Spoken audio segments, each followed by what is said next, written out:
Hai, apa kabar kalian semua? Aku doakan kalian semua selalu sehat dan selalu bahagia. Episode ini diawali dengan Hana yang dulunya adalah atlet paling dibanggakan dan sampai akhirnya dia gagal dalam babak final. Terlihat Dongju yang ingin menangkap pelaku tabrak lari. Tetapi pelaku itu berlagak tidak tahu menahu perkara yang dituduhkan padanya. Karena Dongju membuat keributan yang membuat staf kantor tidak nyaman, maka Dongju diusir oleh petugas.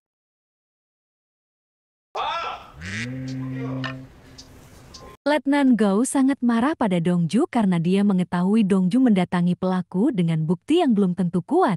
Tetapi Dongju tetap bersikuku kalau itu pelakunya. Tiba-tiba kepala provos datang dan menanyakan kabar dari Letnan Gao. Dengan itu, Letnan Gao memanfaatkannya untuk memaksanya bergabung ke dalam timnya, tetapi kepala provos kurang setuju. Setelah Dongju provokasi dan menyepelekannya, maka kepala provos terpancing, maka dia akan beradu dengan Dongju. Seperti kita tahu, Dongju sangat jago bertinju, bahkan dia mengalahkan semua geng kelinci. Dengan begitu, kepala provos bukan tandingan Dongju. Setiap pukulan Dongju tidak bisa dipungkiri kalau dia selalu terkena pukulan Dongju. 태권도를 배웠으면 배웠다고 말을 하지. Tetapi Dongju tidak tahu kalau dulunya kepala provos anggota taekwondo, maka sekali tendangan menjatuhkan Dongju. Setelah itu, Letnan Gao menghibur Dongju dengan makan bersama dan memberi Dongju semangat kembali.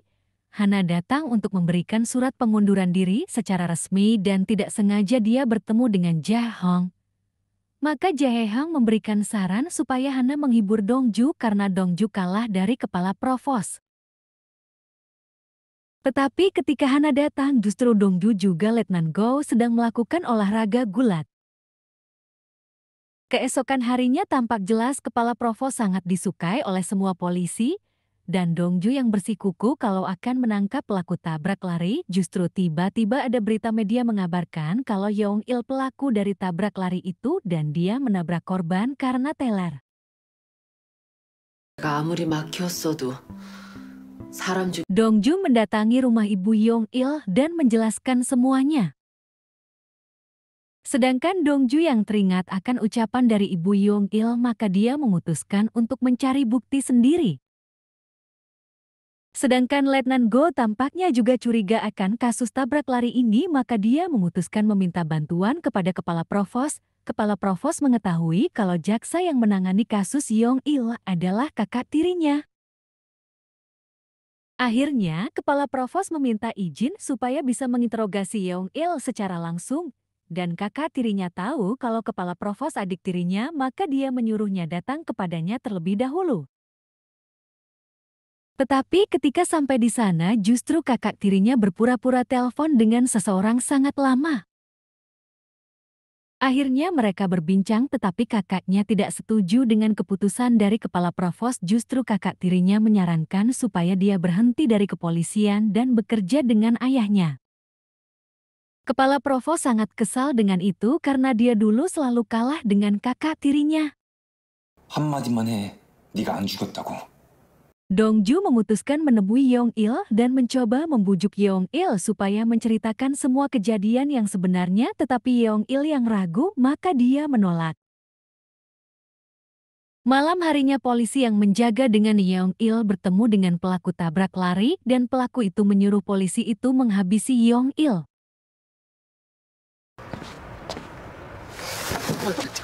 Dan keesokan harinya Dongju kena marah oleh Letnan Gao karena membawa mobilnya tanpa izin darinya. Tiba-tiba Letnan Gao mendapat kabar dari kepala provos kalau Yeong Il tewas. Sontak Dongju sangat terpukul dengan keadaan itu, di mana teman yang sudah dianggap seperti adiknya sendiri telah tiada. Berita media mengabarkan kalau Yeong Il bunuh diri. 게 나을 것 같아서. Letnan Gao menyuruh Dongju mengembalikan barang milik Yeong Il kepada ibunya, dan ketika dia mengecek barang Yeong Il, dia mengetahui kalau ada jam tangan yang sama dengan milik pelaku. Dongju yang emosi mendatangi pelaku yang sebenarnya dan menghajar pelaku itu sampai babak belur. Hana membuka barang milik mendiang ayahnya karena ada jam tangan yang sama dengan milik pelaku. Ternyata ayah Hana dulunya seorang polisi. Dongju diinterogasi karena memukul pelaku yang sebenarnya. 갑자기 왜? 그냥 좀 Sin berpindah ke Hana yang mencoba menanyakan jam tangan milik ayahnya kepada kepercayaan komisaris. Tetapi komisaris tidak mengerti maka menyuruh Hana mendatangi sebuah tempat yang mengetahui jam itu. Dongju tidak dihukum tetapi dipotong gajinya selama 3 bulan dan disuruh menulis buku undang-undang hukum pidana. Dongju yang masih kesal dia tidak mau melakukan itu. Hana mendatangi sebuah pegadaian untuk menanyakan jam tangan milik ayahnya. Dan Hana kini mengetahui kalau jam itu sangat langka dan dibuat oleh pengrajin dari Swiss. Hana melihat medali milik Dongju yang digadaikan maka Hana menebusnya. Sedangkan Dongju memberitahu semuanya kepada Ibu Yong-il maka Ibu Yong-il sangat terpukul dengan kepergian putranya. Bahkan Ibu Yong-il tidak ingin bertemu lagi dengan Dongju agar Ibu Yong-il takut akan membenci Dongju.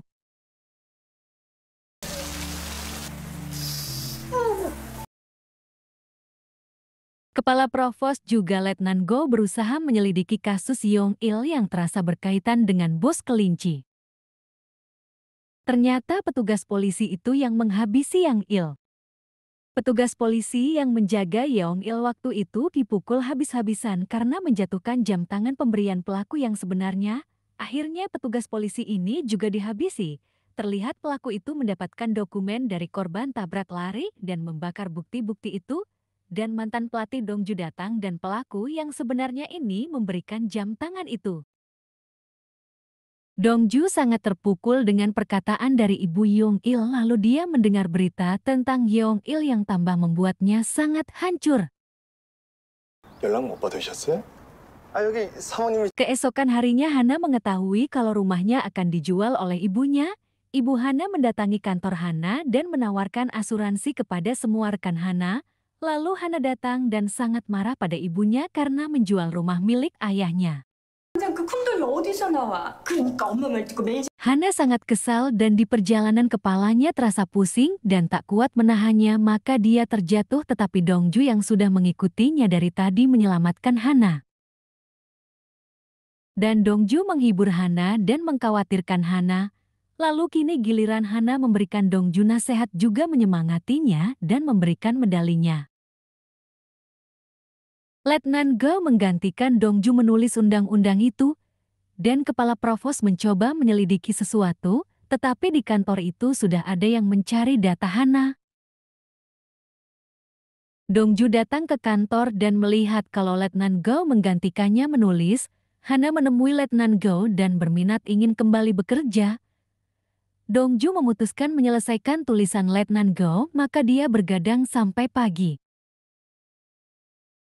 Keesokan harinya, hati Letnan Go sangat senang karena semua timnya kembali jadi satu.